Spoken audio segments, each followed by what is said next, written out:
Hello po, ito po magluto tayo ng ulam namin para sa tanghalian.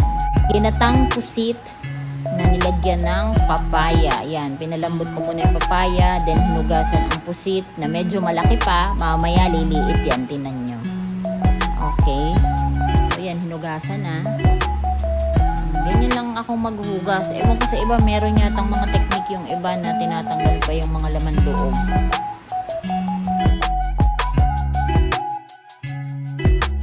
Gayat na rin ako ng bawang, sibuyas, luya. Hinugasan ko na rin yung ceiling green na hiningi ko kay Ate Russell. Okay, ayan. Medyo binilisan ko na dito. Okay. And, nakita lang ng anak ko. Ang anak ko ang nagbibideo nito. Ayan, ganyan ang technique ko kapag nagbabalat ng luya. Kutsara daw ang ginagamit. Then, hinihiwa-hiwa ang luya pang alis ng lansa. Okay. Ayan, hiniwa-hiwa na. Okay.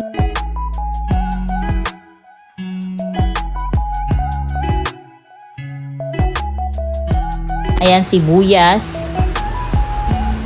Oh, ha? Yan. Sige. Dahan-dahan at baka hiwa ka. Ayan. Oops, namula. Ewan ko kung ba't namula. Ang anak ko ang nagbibideo niyan. Kaya sobrang galaw. Ayan, nagbukas na ako ng apoy. Then, nilagay ko ang kawali. Nilipat ko lang yung pinapalambot ko na papaya. Ang papaya pinapalambot para daw, sabi ng mister ko, hindi na siya matigas mamaya pagpaluto na yung pusit. Ayan, hiniwa ko na rin ang pusit. Then, naglagay na ako ng konting mantika. Ay, nakakaliyo. Ayan. Nilagay ko na ang bawang, luya muna. And then, bawang pagmamula-mula na. Kasunod na ang sibuyas. Sibuyas. Okay, yan. Yan. Pagkalagay ng sibuyas. Okay, anong nilagay ko? Pusit. Yan, ang lalaka ng pusit pa. Mamaya, sigurado maliit na. Ayan, kiko man, naglagay ako ng konti.